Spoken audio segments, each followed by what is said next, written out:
let's look at the concepts that we covered in lecture number 4.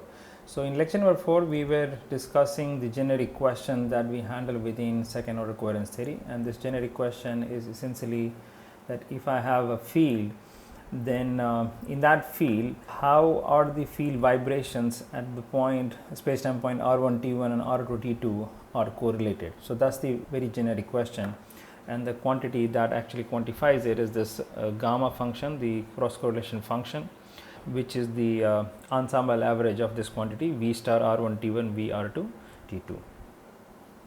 So as part of studying this question, we looked at some of the necessary mathematical ingredients, and the first one among those is the stationarity, the concept of stationarity. Here we are discussing the concept of stationarity in time, but there can be similar concepts in space and angle as well. So stationarity means when the correlation function of all the orders are independent of the origin of time, then it's called the stationary field, stationary signal, stationary process. Now usually it is very difficult to find the correlation functions of all the orders, so we in most cases we only deal with what's called wide sense stationarity, and in this one, as long as the mean and the correlation and the second order correlation function, as long as they are independent of the origin of time, then we call it wide sense stationary. So as part of this, the intensity will be, since it has to be independent of the origin of time, so it will be essentially independent of time. On the other hand, the second order correlation function, this gamma t1 t2, will then depend only on the time difference, since it has to be independent of the origin of time. So these we looked at in the last lecture. Also, in the remainder of this course, whenever we say stationarity, we mean wide sense stationarity. So I'm not going, maybe I will not always use this term wide sense stationarity. Whenever we say stationarity, we basically mean wide sense stationarity. Okay. Now we also looked at that we can this correlation function that is in time, like t1 t2, one can also look at correlation function in space. For example, this w omega 1 omega 2, this is called the cross spectral density function. This basically represents the correlation in the frequency domain, and it is defined as this ensemble average of this quantity v star omega 1 v omega 2. So this we'll see, this is a very useful quantity, and this we defined in the last class. So cross correlation function, this gamma t1 t2, this can actually be represented in terms of this quantity, which is the cross spectral density function, as a two-dimensional Fourier transform. Of course, if we invert it, then we represent this w in terms of this cross correlation function. So of course, this gamma and this w, they form a Fourier pair in the two-dimensional sense, and this is what's called the generalized Wiener-Khinchin theorem. And we saw that for a stationary process, this actually simplifies a lot, and we have this autocorrelation function and the spectral density, and they form a Fourier transform pair, and this is called the Wiener-Khinchin theorem. Okay, we also looked at the concept of time average. Time average is defined as we have a signal, we integrate that over time from, so this would be minus t2 to t, minus t by 2 to t by 2 in the limit t going to infinity. And we also saw that for a stationary and ergodic process, the time average can actually replace the ensemble average. So this will have a lot of practical implication, will make things much very simple whenever we can have the stationary and ergodicity satisfied, and which we will see in fact in today's lecture we'll see the use of it.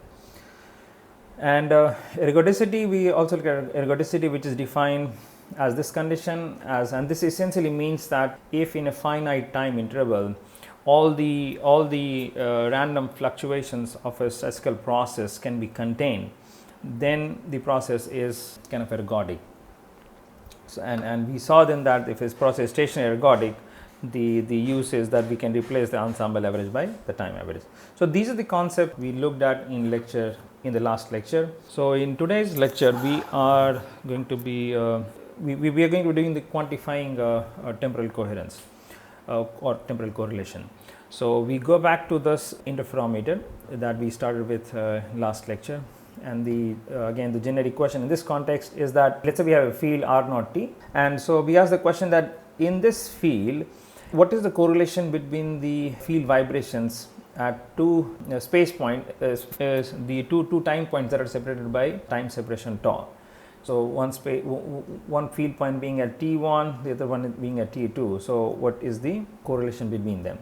In order to answer this question, one has to divide this field into two and then combine it in such a way that the resultant field has the component from some field at T minus T1 and field at T minus T2. So these two field points are then separated by time T1, T2 minus T1.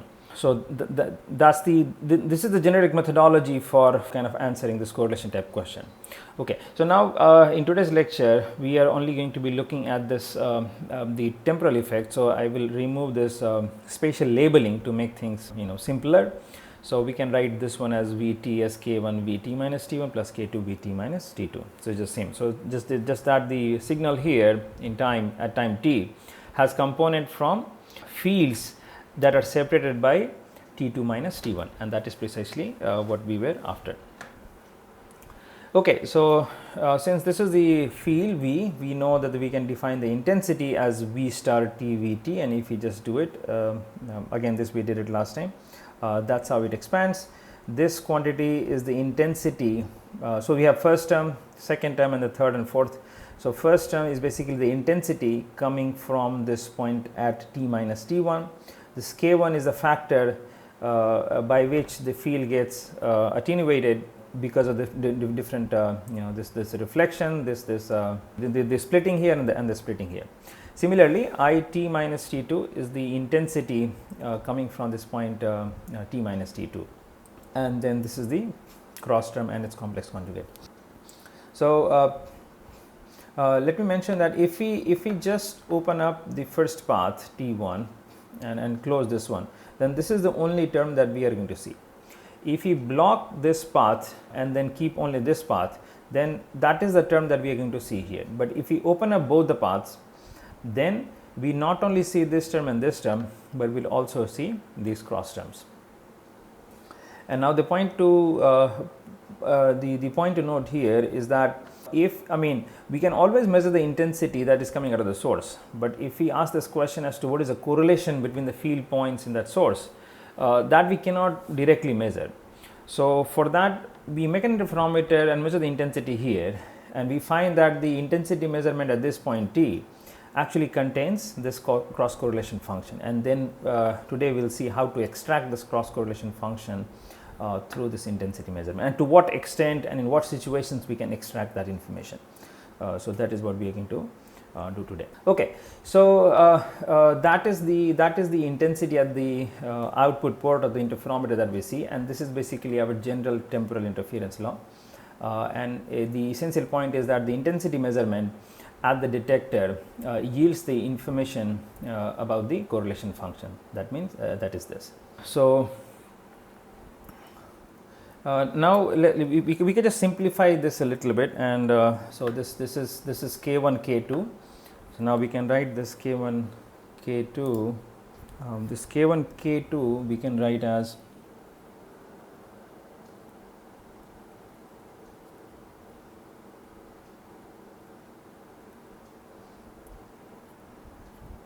these are in K1 K2 are in general complex numbers. So we can write K1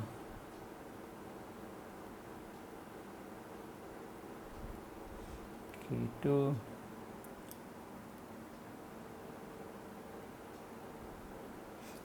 into the I phi k. So that's how we write K1 K2. Now this gamma that can actually be written in the following way, which kind of simplifies things a lot. So gamma T minus T1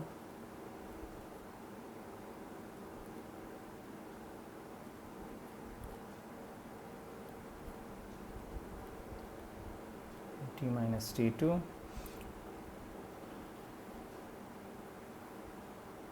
this is divided by this quantity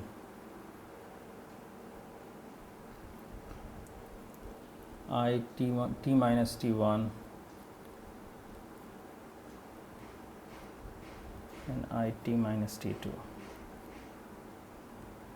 and these are the intensities coming from the if only upper or lower arms of the interferometer were open and the other one was closed. So let's also multiply this with the same quantity so that it is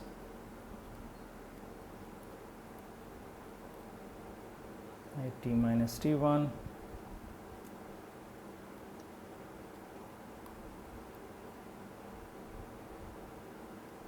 okay. Now we see that this quantity is essentially the degree of second order coherence. So we can write this with this we did last time. So this then is basically equal to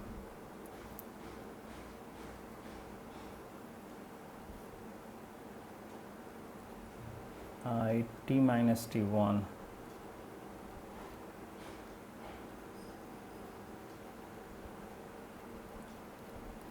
I t minus t2, and then this is the complex degree of coherence function gamma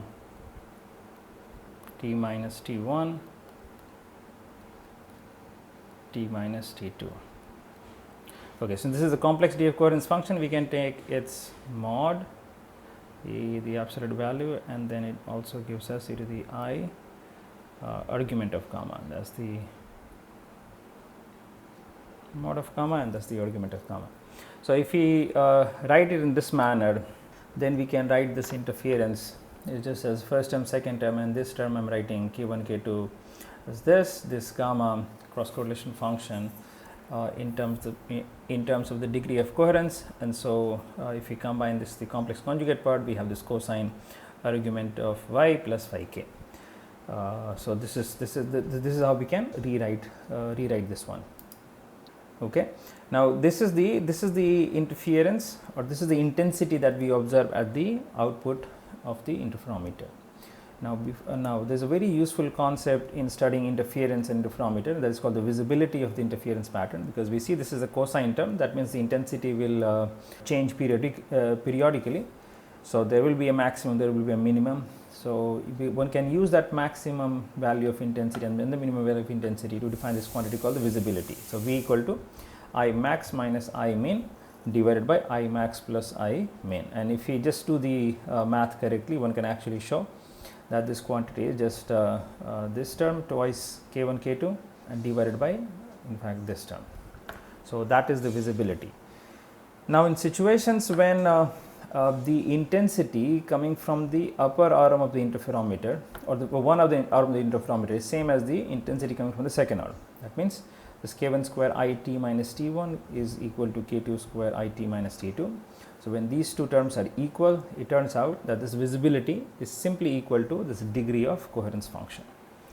So we see that this is a very easily experimentally measurable quantity. I mean, one measures the intensity, the maximum value of intensity, minimum value of intensity, and that is the visibility. And it turns out that visibility is basically equal to the degree of coherence function when these two quantities are equal, and it is proportional even when these two are not equal. So that this is a way of this visibility is the way of measuring the degree of coherence function. We'll also see eventually how to measure the argument of gamma, but this is how we measure the degree. Okay, now this is again the generic interference law. We've seen that we can write this in terms of the degree of coherence function, and the visibility can give us the degree of the coherence function. Now in general it is not very easy to measure this correlation function. So we'll categorize the situations in which one can actually measure this coherence function easily, and in which case it cannot be measured that easily. And for that purpose, let's just remind ourselves that this cross correlation function is actually connected to this cross spectral density function through this generalized Wiener-Khinchin theorem. And this cross spectral density function in fact can be we can have three different cases of looking at this cross correlation function. And in fact that this strategy of dividing the type of cross spectral density function will let us choose what measurement strategy we should have for this cross correlation function. So let's look at the first case, which is when there is no correlation between different frequency components. That means when this cross spectral density function is of this form, that this omega w omega 1 omega 2 is of the form that is s of omega some spectral density function times the Dirac delta function delta omega 1 minus omega 2. So this says that if omega 1 is not equal to omega 2, this cross spectral density function is essentially 0. This cross spectral density function is non-zero only when omega is equal to omega 2. That means it's the same frequency. So this basically means that there's no correlation between different frequency components. So if that is the case, we have seen that this is basically a case of stationary random process. I mean, we looked at if the process is a stationary random process, then we last time we had seen that the cross spectral density function assumes this form. So then that indeed is our first case here, is that when the cross spectral density function is of this form, that means which has no correlation between different frequency component. So in this case, we find that since this is it's a stationary random process, that means we know that the correlation functions cannot depend on the origin of time, and so in this case this I t minus t1 that we have,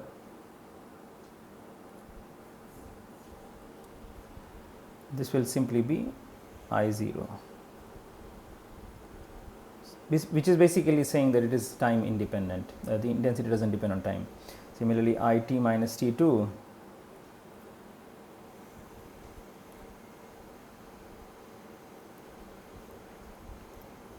is also independent of time, and then the correlation function gamma t minus t1 t minus t2, this depends only on the time difference, and so it is just a function of tau, where tau is t2 minus t1.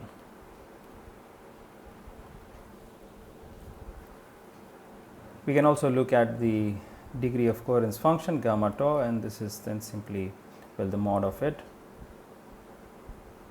is gamma tau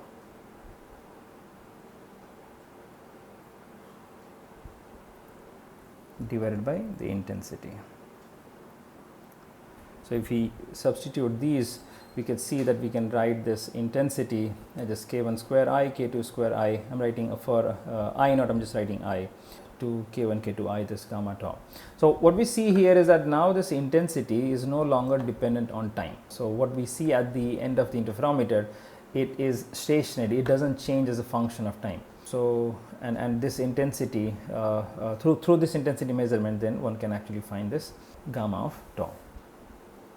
Okay, so this is what we get, that the intensity at the output port of the interferometer is independent of time, and this is how it's connected with the degree of coherence function, and for this particular case. Now when we go to the second case, which is basically perfect correlation between different frequency components, this is the exact opposite of the first one.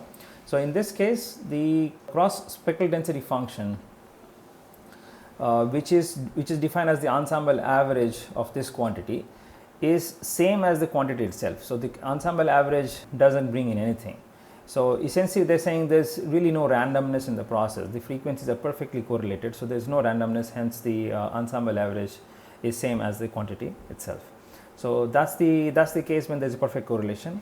Now in this case, we have to, if we look at the all these quantities, then we find that the correlation function in this case, T1, T2, which is defined as V star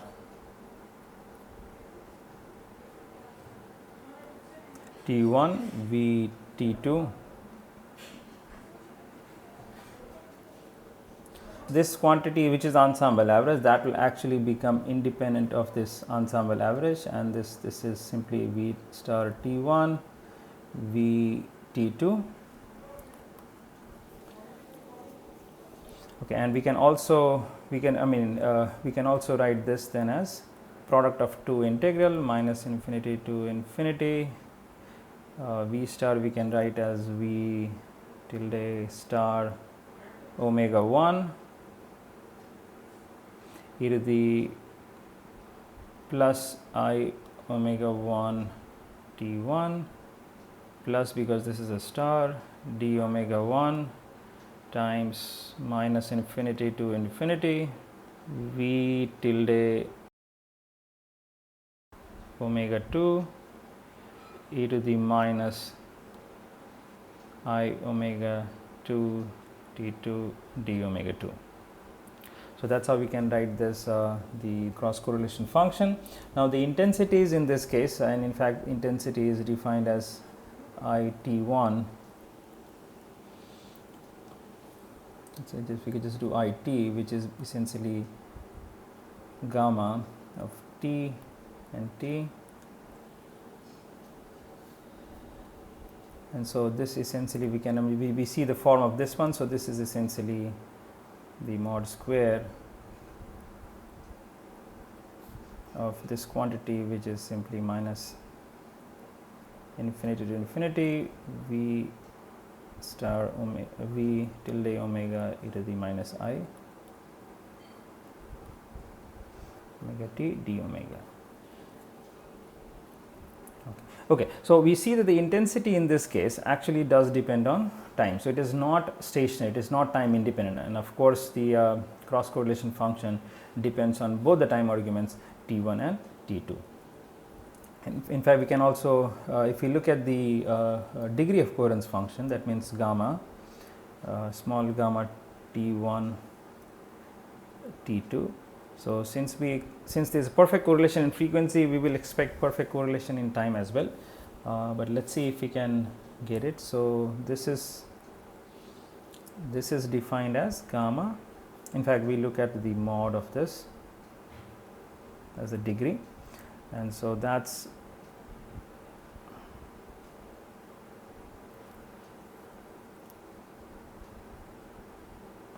gamma t1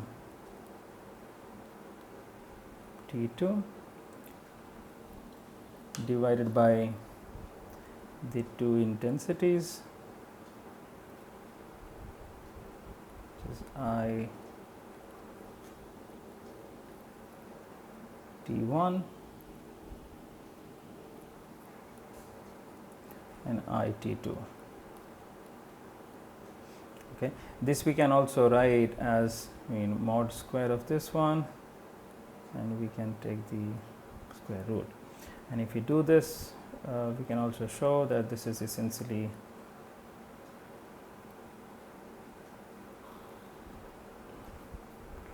and here we have, and since perfect correlation, this is essentially V star T1 V T2 mod square divided by V star T1 VT1 V star T2 VT2. And if we write it this way, we can see that this quantity is essentially equal to 1. So the degree of coherence, degree of temporal coherence, that is 1 when there is perfect correlation between different frequency components. Okay, so now in this case, since both the intensity depends on time and the intensity depends on time, and also the cross correlation function depends on both the time arguments, we no longer have this intensity at the end of the interferometer being independent of time. So it still does depend on time, but we do have these properties that we can utilize when studying and quantifying the correlation function in this case. Okay, so these are the two extreme cases when the frequencies are perfectly correlated and frequencies are completely uncorrelated. But we can have intermediate case when different frequencies are partially correlated. This is a vast topic. I am actually not going to go into it, but I will just show one example of such case. So for example, if the cross spectral density function, which is defined as this, has this functional form, then we can see this actually represents the correlation of every type. If we take one extreme, that means if we take this, this is a Gaussian function, and this is also kind of a Gaussian function. This is a double Gaussian. So if we take the limit this omega c going to 0, then this essentially takes this form, because with omega c being 0, this is essentially a delta function, right. So yeah, so this is essentially a delta function, so this assumes this form, and then we can write this as this is the spectral density, and that's a delta function. So this is our case 1 when there was no correlation between different frequencies. If we take another limit that omega c going to infinity, in this case we can see that this term is actually just 1, and this is what we are left with. We can actually write this as a product of two terms, and this is basically the complex conjugate. We can write this in this case it doesn't really matter, but then this is simply written as a product, which is v star omega 1 v omega 2. So this is the case of perfect frequency correlation between different frequencies. So I'm not going to go into the details of this one, but this I'm just showing as an example of the cross spectral density function, one extreme of which is the no correlation between different frequencies case, and the other extreme is the perfect correlation between different frequencies. Okay, now let's look at to get more intuition about these things. We'll look at one case where we can see things with some intuition. So let's look at a case when the field is stationary, quasi monochromatic, and has a Gaussian spectrum. So what do these things mean? We of course know this when stationarity means that the cross spectral density function has this functional form, and in that case we can write the intensity at the output port of the interferometer in this form. Next is quasi monochromaticity. So quasi monochromatic spectrum means that the width of the bandwidth of the spectrum has to be less than the central frequency. So this means that if you just represent this spectral density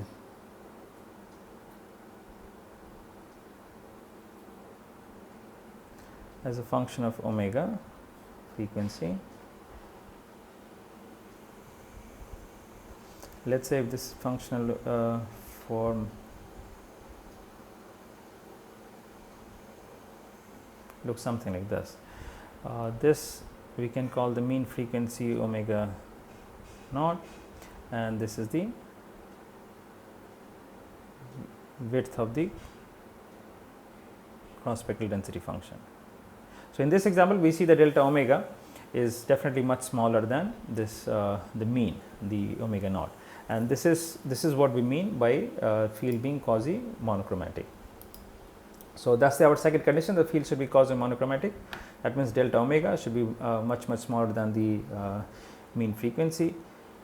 Now in this case our Wiener-Khinchin theorem, which is gamma tau in terms of the spectral density, this we can write by substituting omega as omega naught plus omega 2. This we can simply write this as S in this form, where we are substituting for omega, we are substituting omega naught plus omega 2. So these limits go to minus infinity minus omega naught, infinity minus omega naught, and then for this omega we substitute this and then this.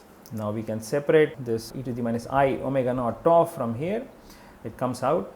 Since it's quasi monochromatic, then this is essentially doesn't really matter, because this quantity is same as minus infinity to and infinity. That is the approximation we have, and then we can just, instead of omega 2, we can just write this in terms of omega as a simple integral. Now the next is that it is a Gaussian spectrum. So if we put in the Gaussian spectrum, and let's say assume this is normalized Gaussian spectrum, where the spectral density S omega has this form and delta omega is its width, and this is normalized. And in this case, if we just use this integral for calculating gamma tau, we have this form for gamma tau, where tau c is just 1 over delta omega. So this is just one example of a spectrum which is quasi monochromatic, and as well as a Gaussian functional form, and in that case we see that this autocorrelation function, this nice form. Okay, now so for this one, this particular example function, we can actually write the intensity expression, the intensity at the output port of the interferometer as this, and this is the degree of coherence function, and that's our cosine function. Now at this point I just want to kind of have some intuitive pictorial understanding about coherence. So we'll just try to simulate this simple case and understand all these concepts of the spectral width and this tau c that we will define as a coherence time and so on. So let's have a visualization of this. So here it's the same thing, that's the same spectrum I have. This is the Mathematica, I'm using the Wolfram cloud. So this is the spectral density, that's the form, and for the spectral density the degree of coherence function has this form, and then we can write the intensity at the output port of the interferometer by this expression. And now I have just written a program here, a simple program to actually simulate the intensity, and then I'm plotting it as a function of this tau, that's the time difference, and there are different parameters that I can actually vary. So let's just take a look at this. Okay, let's make it a little bigger.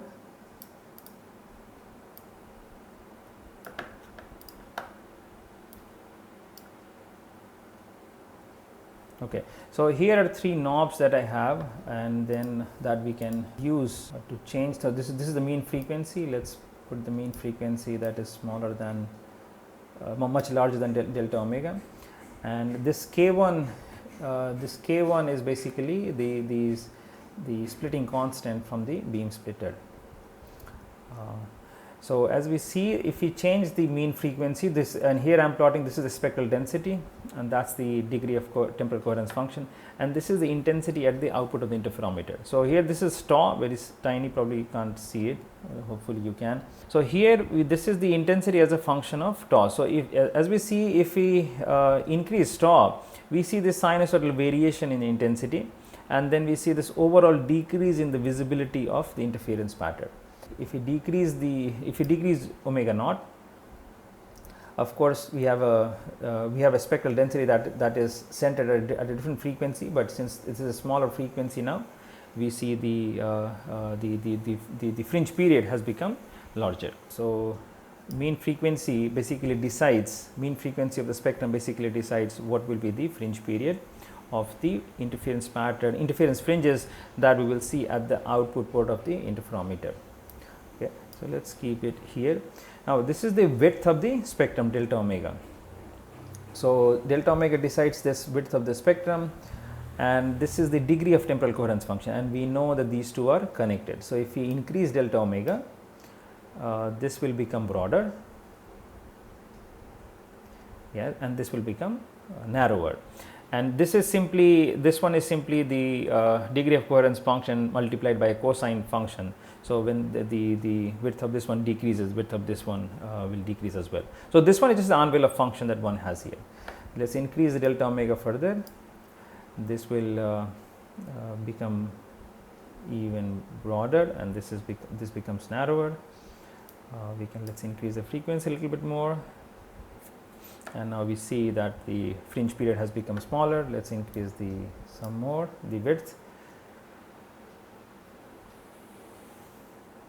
Yeah, and it just becomes broader and more and more narrower. In fact, when this width is very tiny, in fact we can see the numbers as well. When the width is very small, this is like just very few frequencies, and in that case the degree of temporal coherence function becomes really large. And so when if you go to the limit of really monochromatic frequency, then this will just become a flat line. That means the degree of coherence is basically 1 for any separation tau. Okay, so that's what omega naught and delta omega they do. We also look at what this K1, that is the splitting ratio, that one does. So here I have K1 equal to 0.07. This is a situation when both are equal, the intensity coming from both arms of the interferometer equal, and in that case we see the visibility is 100%, and this we can see the minimum is going all the way down to 0. But if we change the value of K1, so this K1 is minus 7, this one, so that K1 square, which is the quantity that shows over here, is basically half. So now if we increase K1, then there is a misbalance between the intensity in the arm 1 and arm 2, and then that will cause the reduction in the visibility. So the minimum won't go all the way up to 0. So let's increase it a little bit more, then we can see it a little more dramatic effect. Yes, now visibility has gone down because the minimum is not going all the way down to 0. Let's increase it even further. So all this does is reduces the visibility. And in the event when this becomes K1 actually becomes 1, that means all the intensity is coming from just one arm, then the intensity will just be flat, we will see no interference. So in order to see interference, we have to have something coming from both the arms of the interferometer. Okay, so this is just for the kind of intuitive understanding of these essential concepts involved with coherence. Now let's go back to the presentation. We now look at the concepts of coherence time and frequency bandwidth, which are very useful concept in the context of stationary random process. So coherence time is defined as the second moment of this quantity, and the frequency bandwidth is defined as the second moment of this quantity. And in fact, this coherence time delta tau times delta omega, this is actually has to be greater than 1/2.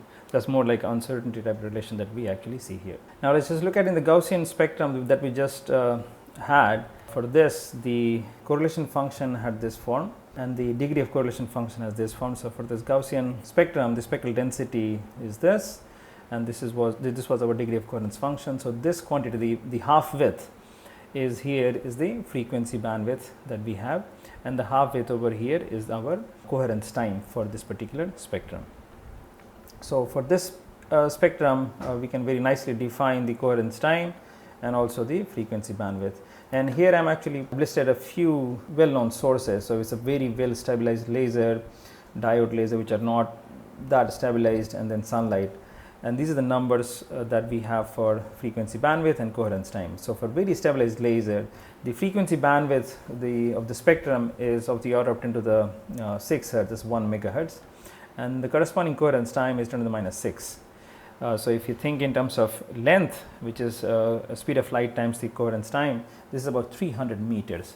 So if it's a field coming from the well stabilized laser, if you choose 2 points that are 300 meters apart, they will still be coherent.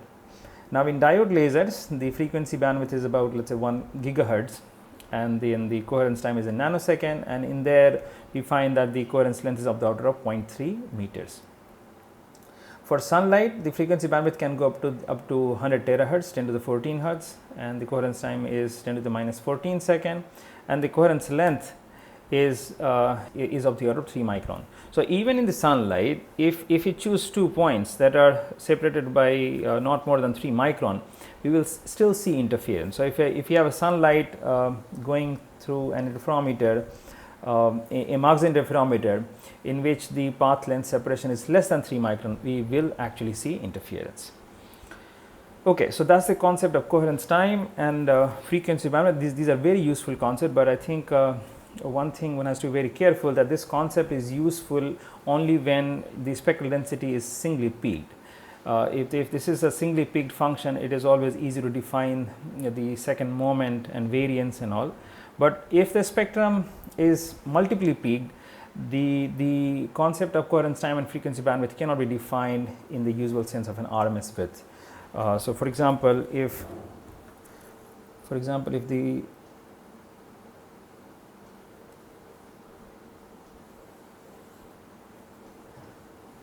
spectral density is of this form, that it has one peak like this, the other peak like that. So it has all the frequencies in this region, all the frequencies in this region, but these frequencies are missing. So you can also have the sources that are multiply peaked in their spectral density, and in that case, you may have the spectrum or the correlation function, or rather the degree of coherence function. If you look at it, may have a function form like this.